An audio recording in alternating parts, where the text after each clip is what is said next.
The autumn rain drummed against the cafe windows with a persistence that matched the ache in Marcus Thompson's chest.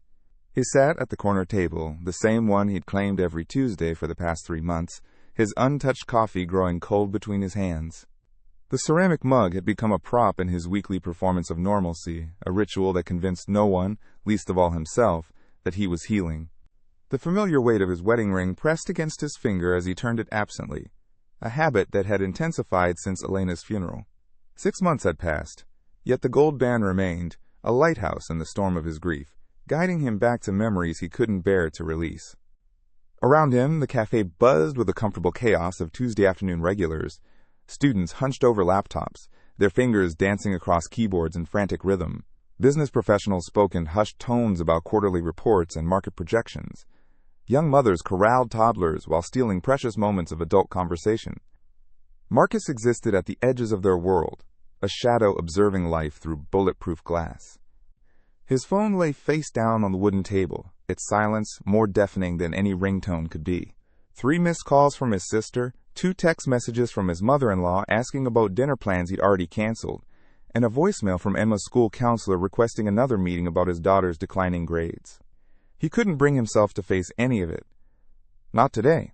Not when breathing felt like an Olympic sport, and getting dressed had required the emotional equivalent of climbing Mount Everest. The barista, a young woman with purple-streaked hair and kind eyes, had stopped asking if he wanted a refill. She understood the language of grief, recognized the way it settled into a person's bones, and made them forget how to exist in spaces meant for the living. Marcus appreciated her silent respect, the way she let him occupy his corner of sorrow without judgment or unwanted sympathy. His gaze drifted to the window where raindrops raced each other down the glass, distorting the world beyond into impressionist smears of color and movement. Somewhere out there, life continued its relentless march forward. Children laughed on playgrounds despite the rain. Couples held hands under shared umbrellas. Families gathered around dinner tables, their conversations weaving the ordinary magic that Marcus had once taken for granted.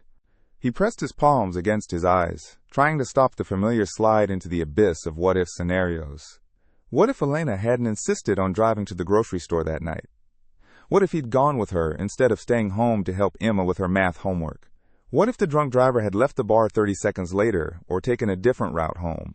The questions multiplied like cancer cells, each one more toxic than the last, feeding on his guilt and growing stronger in the darkness of his despair. The cafe had become his sanctuary of sorts, though not the healing kind therapists recommended. It was more like a waiting room between his old life and whatever came next, a liminal space where he could sit with his grief without having to pretend it didn't exist.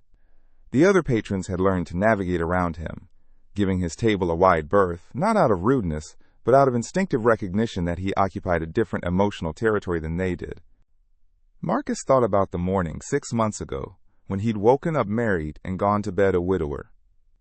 How the hospital chaplain had spoken about Elena being in a better place, as if there could be any place better than sitting across from him at their kitchen table, arguing about whose turn it was to take out the trash. How the funeral director had asked about flowers and music and burial preferences with the gentle efficiency of someone who dealt with shattered families every day. How Emma had stood beside him at the graveside, 13 years old and suddenly ancient, holding his hand with a grip that said she understood she was all he had left in the world. The weeks that followed had blurred together in a haze of casseroles from neighbors he barely knew, awkward conversations with colleagues who didn't know what to say, and the relentless administrative machinery of death. Insurance claims and bank account transfers, and the endless paperwork required to legally acknowledge that half of his heart had stopped beating. Emma had retreated into herself, emerging only for meals and school, her bedroom door becoming a fortress against a world that had proven itself unreliable. Marcus had wanted to reach her, to gather her into the kind of healing embrace that would mend them both, but his own grief felt like a thick glass wall that separated him from everything he'd once known how to do naturally. Parenting, it turned out, was infinitely more complex when you were drowning in your own sorrow. The Tuesday cafe visits had started accidentally. 3 months ago, he'd been driving aimlessly after a particularly brutal therapy session, the kind where the counselor asked probing questions about acceptance and moving forward, concepts that felt as foreign as speaking Mandarin. He'd pulled into the cafe parking lot not because he wanted coffee, but because the alternative was driving until he ran out of gas or hope, whichever came first. The corner table had been empty, positioned perfectly to observe without being observed, and somehow it had become his weekly appointment with solitude. The ritual served no productive purpose that he could identify. He didn't journal or read or make phone calls. He simply sat and existed in a space that wasn't home, wasn't work, wasn't any of the places where Elena's absence echoed like a bell in an empty cathedral. The cafe was neutral territory, a place where his grief could stretch out and breathe without bumping into memories of how things used to be. Marcus understood that his weekly pilgrimages probably weren't what the grief counselor had in mind when she talked about healthy coping mechanisms, but they weren't destructive either, merely a holding pattern, a way of marking time while his emotional immune system slowly rebuilt itself. The barista with the purple hair had never asked him to explain himself, never offered unsolicited advice about healing or hope. She'd simply let him be broken in peace, and for that kindness, he would have been grateful if gratitude were an emotion he could still access reliably. A small voice cut through his spiraling thoughts like a shaft of sunlight piercing storm clouds. "Are you okay, sir?" Marcus lifted his head, blinking away the moisture that had gathered at the corners of his eyes. Standing beside his table was a little girl, perhaps 7 or 8 years old, with chocolate-brown curls escaping from a lopsided ponytail, and eyes the color of autumn leaves. She wore a yellow raincoat that was too big for her small frame, its sleeves hanging past her fingertips like medieval armor designed for a much larger knight. Her expression held the kind of earnest concern that only children possess, unmarred by the cynicism that teaches adults to look away from other people's pain. "I'm sorry," Marcus managed, his voice rough from disuse. The girl tilted her head, studying him with the intensity of a scientist examining a particularly interesting specimen. "You look sad," she said simply. "My mom says when people look sad, we should ask if they're okay, even if we don't know them, especially if we don't know them." Marcus glanced around the cafe, searching for the parent who belonged to this precocious child. He spotted a woman at the counter, engaged in animated conversation with the barista, oblivious to her daughter's impromptu mission of mercy. The woman had the same autumn-colored eyes and wild curls, though hers were tamed into a professional bun that suggested she'd rushed here from an important meeting. Her clothing carried the subtle signs of someone who'd learned to dress for success while accommodating the practical demands of single motherhood. A blazer that could hide juice stains, shoes comfortable enough for playground duty, a purse large enough to hold both business cards and emergency goldfish crackers. "That's very kind of you," Marcus said, attempting a smile that felt foreign on his face. "But I'm fine. Just thinking." The girl frowned, clearly unconvinced by his performance. She glanced at his untouched coffee, then back at his face, her small features scrunched in concentration. There was something unsettling about being assessed by someone so young, as if children possessed a kind of emotional X-ray vision that could see through the careful facades adults constructed to protect themselves from unwanted scrutiny or sympathy. "My name is Lily," she announced, as if proper introductions were the first step in solving whatever problem she'd detected. "I'm 7 3/4, which is almost 8, and I'm very good at making people feel better. Want to know how?" Despite himself, Marcus felt a flicker of curiosity pierce through the fog of his melancholy. There was something disarming about her confidence, the matter-of-fact way she presented herself as a solution to problems she couldn't possibly understand. In another life, Elena would have delighted in this child's boldness, would have encouraged the conversation, while gently teaching their own daughter about appropriate boundaries and stranger safety. The thought brought a fresh wave of loss, but also something else, a recognition that Elena would have wanted him to engage with this small ambassador of hope. "How's that?" Lily's face brightened with the confidence of someone about to share a closely guarded secret. "First, you have to tell someone what's making you sad. Then they have to listen really, really hard.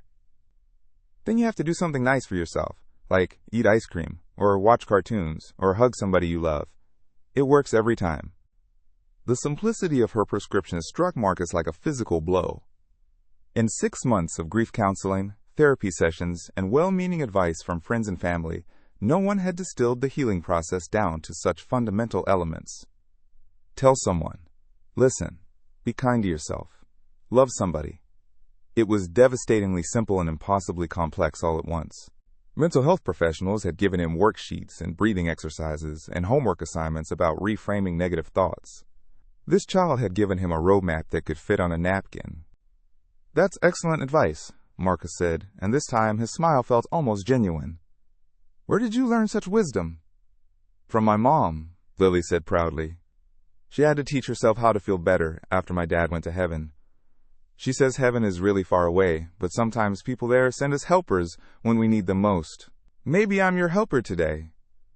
The words hit Marcus with the force of a tsunami, sweeping away his carefully constructed defenses and leaving him raw and exposed.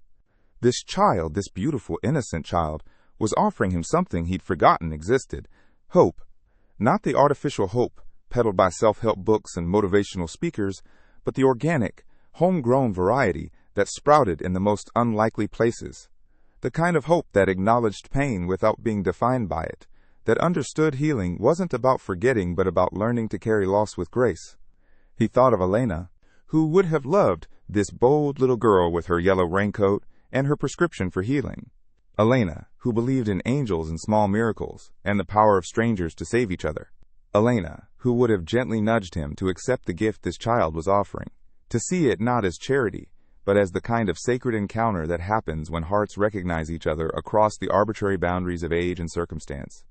Lily, the woman at the counter, had finally noticed her daughter's absence and was hurrying over, her heels clicking against the hardwood floor in staccato alarm. "I'm so sorry," she said to Marcus, her cheeks flushed with embarrassment. "She has a habit of adopting strays, both animal and human. I hope she wasn't bothering you." Marcus looked up at the woman, really looked at her for the first time. She was younger than Elena had been, probably in her early 30s, with laugh lines around her eyes and the slightly frazzled appearance of someone juggling too many responsibilities. Her wedding ring was absent, he noticed, though a faint tan line on her finger suggested it hadn't been gone long. A kindred spirit, perhaps. Another survivor navigating the treacherous waters of solo parenthood, learning to be both mother and father while grieving the future that had been stolen from her child. "Not bothering at all," Marcus assured her. "In fact, she was just sharing some very wise advice about how to feel better when you're sad." The woman's expression softened, and she placed a gentle hand on her daughter's shoulder. The gesture was protective, but not possessive, the kind of touch that said she understood her child's compulsion to heal the world's wounded, but also knew the importance of keeping her safe while she did it. "Lily's appointed herself the neighborhood feelings doctor," she explained. "It started after we moved here. She decided everyone needed emotional checkups." There was pride in her voice, but also exhaustion. The weariness of a parent who had learned to manage her child's enormous empathy, while protecting her from taking on burdens too heavy for small shoulders to carry. Marcus recognized the delicate balance, remembered how he and Elena had worried about Emma's tendency to absorb other people's emotions, to carry the weight of playground injustices and classroom conflicts as if they were her own personal failures. "Mom," Lily interrupted, tugging on her mother's sleeve. "Can we buy him a new coffee? His got cold while he was being sad, and cold coffee tastes like sadness." The observation was so astute, so perfectly delivered with 7-year-old logic, that Marcus found himself laughing. Actually laughing, for the first time in months. The sound surprised him, rusty and unpracticed, but undeniably real. It bubbled up from somewhere deeper than his conscious mind, from the place where joy had once lived before grief moved in and rearranged all the furniture. The woman smiled, and Marcus noticed how it transformed her entire face, erasing the worry lines and revealing the person she might have been before life taught her to carry the world on her shoulders. There was something magnetic about her warmth, the way she seemed to create a pocket of calm in the bustling cafe. She had the kind of presence that made strangers feel seen and valued, a quality that her daughter had clearly inherited and amplified. "I'm Sarah," she said, extending her hand. "And apparently, we're buying you coffee whether you want it or not. Lily's not easily deterred when she's decided someone needs taken care of." Marcus shook her hand, noting the calluses that spoke of hard work and the gentle strength in her grip. Her handshake was firm without being aggressive, the kind that suggested she'd learned to navigate a world that often questioned her authority simply because she was a young woman raising a child alone. "Marcus," he replied, "and I have to warn you, your daughter might be the most perceptive person I've ever met." "She gets that from her father," Sarah said, and for a moment her smile flickered. "He always said she could see people's hearts." Turns out he was right. The pain in her voice was subtle but unmistakable, the kind of carefully controlled grief that Marcus recognized in his own reflection. There was a story there, loss wrapped in acceptance, hope built on the foundation of devastating disappointment. But unlike his own sorrow, which felt raw and unprocessed, hers had been tempered by time and transformed into something that could coexist with joy. They stood there for a moment, three souls united by loss, and the strange alchemy that transforms strangers into something more. The rain continued its percussion against the windows, but somehow the cafe felt warmer, as if Lily's presence had adjusted the thermostat of human connection. Marcus found himself cataloging details about this unexpected encounter, the way Sarah's eyes crinkled when she smiled, the careful way Lily watched adults, faces to gauge their emotional temperature, the sense that he was witnessing something significant unfold in the most ordinary of circumstances. "Can I ask you something?" Lily said, looking up at Marcus with those impossibly wise eyes. "Do you have any kids? Because you have the look of someone who's really good at being a dad." The question lodged itself in Marcus's throat like a fishbone. He thought of Emma, 13 years old, and drowning in her own grief, who barely spoke to him anymore except to ask for lunch money or permission to stay after school. Emma, who looked so much like Elena that sometimes Marcus had to leave the room when she laughed. Emma, who needed him to be strong and present and whole, when most days he could barely manage to be vertical. Emma, who deserved a father who could help her navigate the impossibly complex landscape of adolescence, complicated by premature loss. "I do," he said quietly. "A daughter. She's 13. 13 is a very hard age," Lily said with the gravity of someone who'd clearly given this matter considerable thought. "My cousin is 13, and she cries about everything. But she's still nice to me, even when she's being dramatic. What's your daughter's name?" "Emma." "That's a beautiful name. Does she know you're sad?" Marcus felt the walls he'd built around his heart begin to crack. This child was performing surgery with butter knives, dismantling his defenses with questions so simple they bypassed every protection he'd erected. The truth was, he'd been so focused on hiding his grief from Emma that he'd forgotten she might need to see it, to understand that her own sadness was normal and shared. In trying to protect her from his pain, he'd inadvertently isolated them both. "She knows," he admitted. "Does she know you still love her even when you're sad?" The crack became a fissure, then a chasm. Marcus felt tears prick at the corners of his eyes, the first honest tears he'd allowed himself in weeks. The question cut straight to the heart of his deepest fear, that somehow his grief had made him less of a father, that Emma might interpret his emotional absence as a withdrawal of love, rather than an inability to process the magnitude of their shared loss. "I hope so," he whispered. Lily nodded solemnly, as if he'd just confirmed something she'd suspected all along. Then she does.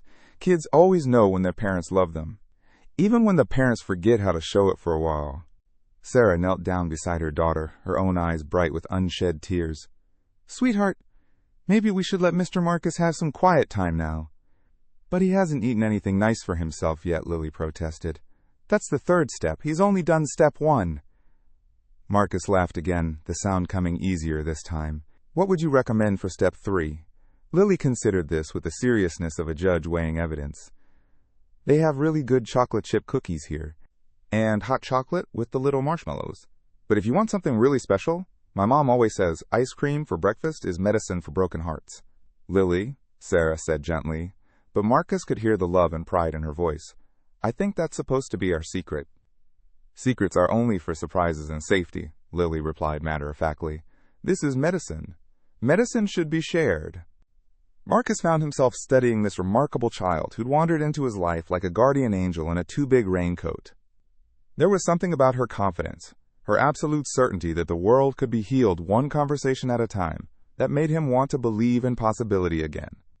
She possessed the kind of faith that could move mountains, or at least convince a broken-hearted man to consider the radical notion that healing might be possible. "You know what?" he said, making a decision that surprised even him. "I think you're absolutely right. Would you and your mom like to join me for some medicinal hot chocolate? I have a feeling I could use the company." Lily's face erupted in a smile so bright it could have powered the entire cafe. "See, Mom? I told you he just needed someone to ask if he was okay." Sarah met Marcus's eyes, and in that moment he saw recognition. Not romance, not even friendship yet, but something more fundamental. The acknowledgement of two people who understood what it meant to rebuild a life from the rubble of dreams, to parent alone when you'd planned to parent together, to find hope in the most unlikely places. There was an understanding that passed between them, wordless but profound. The recognition that they were both members of a club no one wants to join, but that provides its own form of salvation through shared experience. "Hot chocolate sounds perfect," she said, "but only if you let us buy. Lily's very insistent about her patient care protocols." "Deal," Marcus said, and for the first time in months he meant it. As Sarah went to the counter to order, Lily claimed the chair across from Marcus, her legs swinging freely beneath the table. She studied him with those ancient eyes, then nodded approvingly. "You're already looking less sad," she announced. "The telling someone part worked. Now we just have to work on the being nice to yourself part. That one takes longer because grown-ups forget how to be nice to themselves. They get so busy taking care of everyone else that they forget they need taken care of too." Marcus marveled at the child's insight. When had he last done something purely for his own joy? When had he last allowed himself to feel anything other than guilt or grief? When had he last looked in the mirror and seen someone worth caring for? The questions felt revolutionary, as if Lily had handed him a key to a room in his heart he'd forgotten existed. "You're going to be an amazing helper to a lot of people," he told her. "I already am," Lily said with the confidence of someone who'd never doubted her purpose. "My mom says everyone needs someone to see them when they feel invisible.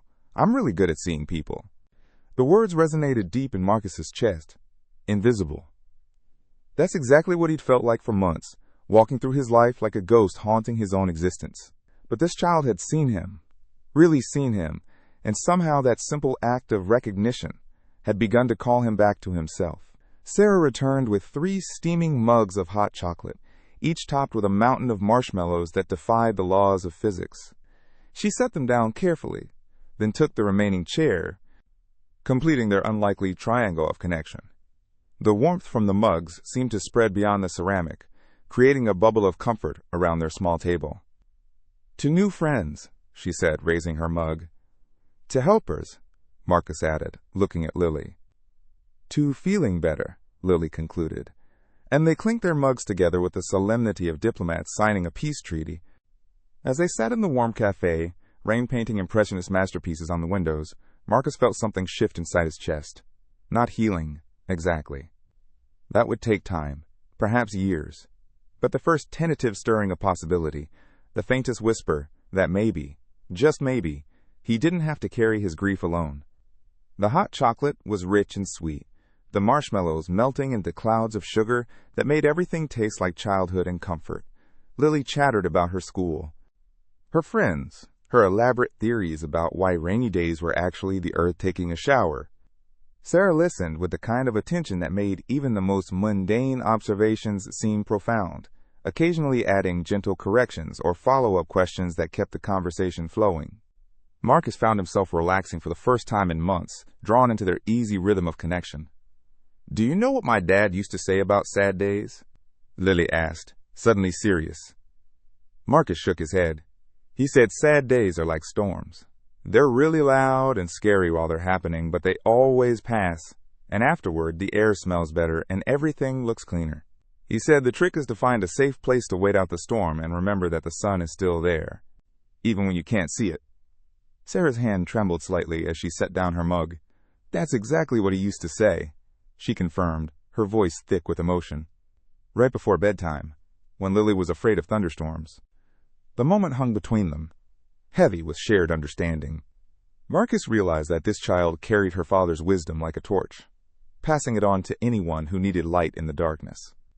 The thought of Emma carrying Elena's words forward, becoming a conduit for her mother's love long after she was gone, brought both comfort and fresh grief. "He sounds like he was a very wise man," Marcus said quietly. "He was," Lily agreed. "Mom says he's still teaching me things, even from heaven. Like how to help sad people, and how to make the best pancakes, and how to know when someone needs a hug." Speaking of hugs, Sarah interjected gently, "We should probably let Mr. Marcus finish his hot chocolate in peace. We've taken up enough of his afternoon." "Actually," Marcus said, surprising himself again, "I was wondering if you'd like to stay a little longer. It's been nice, having company. I'd forgotten what that felt like." The admission hung in the air, more vulnerable than he'd intended, but neither Sarah nor Lily seemed uncomfortable with his honesty. If anything, Lily beamed as if he'd just confirmed something she'd known all along. See? The being nice to yourself part is already starting to work, she said approvingly. Next comes the hugging somebody you love part. That's the most important step. Marcus thought of Emma, waiting at home, probably doing homework at the kitchen table where Elena used to grade papers. Emma, who needed to see that her father could still find joy in small moments, still believe in the kindness of strangers, still choose hope over despair. He pulled out his phone and, for the first time in weeks, composed a text message. Hey, kiddo, bringing home hot chocolate and chocolate chip cookies. Feel like watching a movie together? The response came quickly. Yes, please. Love you. Dad. 3 simple words that felt like a prayer answered. Marcus looked up to find Lily watching him with knowing eyes. That was step 4, she said approvingly. Loving somebody. You're getting really good at this. Sarah smiled, and Marcus noticed how it transformed her entire face. She's right, you know, about the steps. I fought them for months after David died, convinced that feeling better somehow meant forgetting him. But Lily helped me understand that healing doesn't erase love. It makes room for it to grow in new directions. The conversation continued as the afternoon light began to fade, their voices weaving together like old friends catching up after a long separation. They talked about loss and hope, about the challenges of single parenting, about the strange gift of finding connection in unexpected places. Marcus learned that Sarah worked as a nurse, that she'd moved to town after her husband's death to be closer to her sister, that she'd been struggling with the same isolation and overwhelming responsibility that he knew so well. In return, he found himself sharing things he hadn't spoken aloud in months. The way Emma's laugh reminded him so much of Elena's that it took his breath away.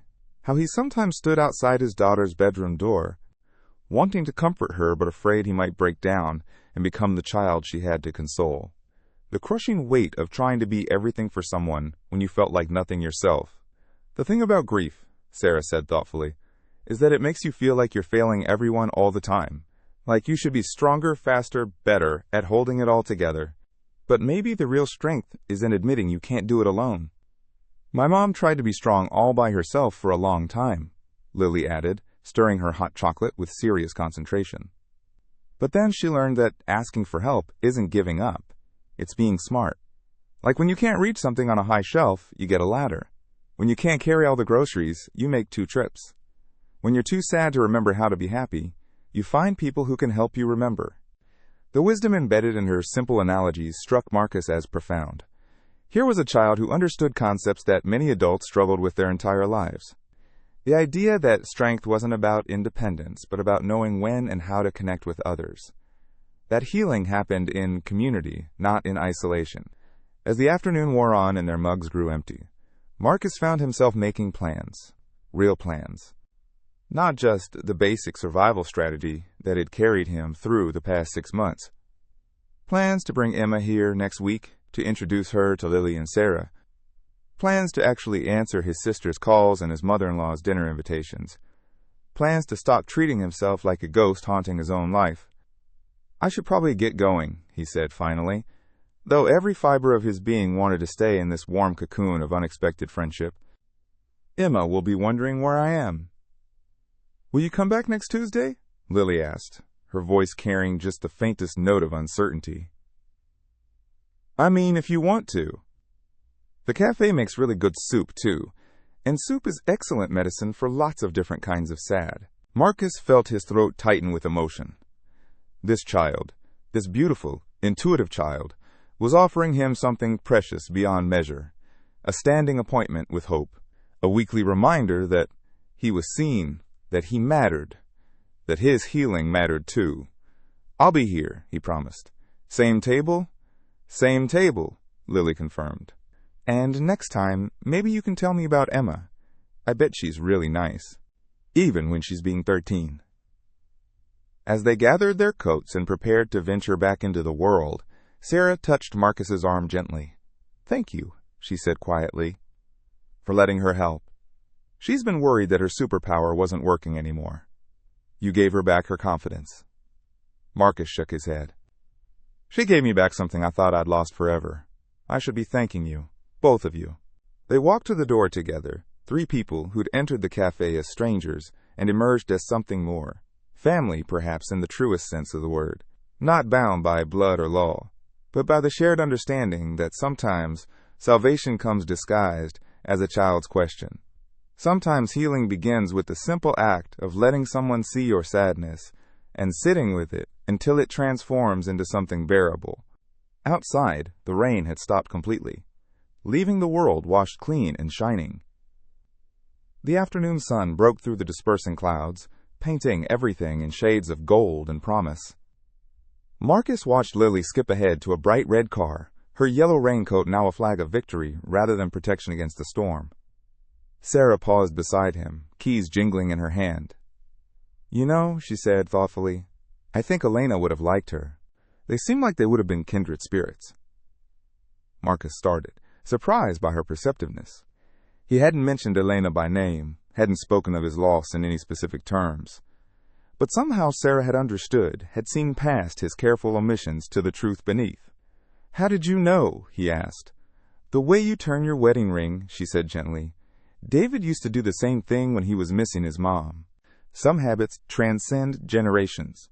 They stood there for a moment in comfortable silence, two people who understood that grief was not a problem to be solved, but a companion to be managed. The afternoon light caught the raindrops clinging to the cafe window, transforming them into tiny prisms that scattered rainbows across the sidewalk. Small miracles, Marcus thought. That's what Elena would have called them. "See you next Tuesday?" Sarah said, and it sounded like a promise. Next Tuesday, Marcus agreed, and for the first time in months he was already looking forward to something. He watched them drive away, then climbed into his own car, the bag of chocolate chip cookies warm on the passenger seat beside him. As he drove through the sun-dappled streets toward home, toward Emma, toward the rest of his life, Marcus found himself humming. Just quietly, under his breath, but humming nonetheless. Elena's favorite song, the one she used to sing while cooking dinner or folding laundry or any of the thousand ordinary moments that had made up their extraordinary life together. He wasn't ready to sing yet, wasn't ready for full voice and complete joy. But humming was a start. Humming was hope made audible. Humming was the sound of a heart beginning to remember that it was designed not just to break, but to heal. The house stood exactly as he'd left it that morning, but somehow it looked different through his newly adjusted perspective. The front yard that had seemed overwhelming in its need for attention now simply looked like a yard that could use some care. The windows that had seemed to judge him for his neglect now just looked like windows that could benefit from cleaning. The door that had felt like the entrance to a mausoleum now appeared to be exactly what it was. The gateway to a home where a 13-year-old girl was waiting for her father to remember how to be present in their shared life. Emma met him at the door, drawn by the sound of his key in the lock, or perhaps by some invisible thread that connected them despite months of careful distance. She looked so much like Elena that Marcus's breath caught, but for the first time in months, the resemblance brought comfort rather than pain. Here was Elena's gift to the world, walking and breathing and growing into someone remarkable. "You got cookies," Emma observed, her tone carefully neutral but her eyes bright with interest. "I met someone today," Marcus said, setting the bag on the kitchen counter. "Actually, someone met me. A little girl who appointed herself my feelings doctor. She prescribed hot chocolate and cookies as medicine for sad hearts." Emma studied his face with the intensity that had become her default expression, searching for signs of breakdown or false cheer. Finding neither, she allowed herself a small smile. "Did it work?" "A little bit," Marcus admitted. "She also said the most important step was hugging somebody you love." He opened his arms, and for the first time in months, Emma stepped into them without hesitation. She fit against his chest the way she had when she was small. Before the world had taught them both to be careful with their hearts. Marcus felt her relax against him, felt the tension she'd been carrying in her small shoulders finally begin to ease. "I missed you, Dad," she whispered into his shirt. "I missed me too," he replied, and they both understood what he meant. They stood there in their kitchen, holding each other while hot chocolate cooled on the counter, and the afternoon light painted golden rectangles on the floor. Outside, the storm had passed, leaving the air clean and full of possibility.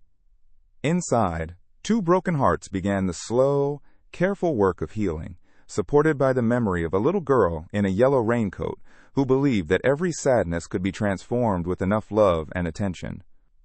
"Tell me about the feelings, Doctor," Emma said as they settled at the table with their cookies and cocoa. And Marcus did, sharing not just the story of Lily and Sarah, but the larger truth that he'd been hiding from both of them. That grief was not something to be ashamed of, or overcome quickly. That healing happened in community, not in isolation. That love doesn't end when life does, but finds new ways to express itself through the connections we make, and the kindness we show to strangers, who turn out to be angels in disguise. As the evening settled around them, father and daughter began to plan their week. Homework schedules and grocery lists, and the revolutionary idea that maybe, just maybe, they could invite some new friends to share a Tuesday afternoon. The cafe had given Marcus more than hot chocolate and human connection. It had reminded him that he was not just a widower or a grieving father, but a person capable of growth and healing and love. That Emma was not just his responsibility, but his companion on this journey toward whatever came next. That sometimes the most profound transformations begin with the simplest questions asked by the most unexpected people. Tuesday couldn't come soon enough.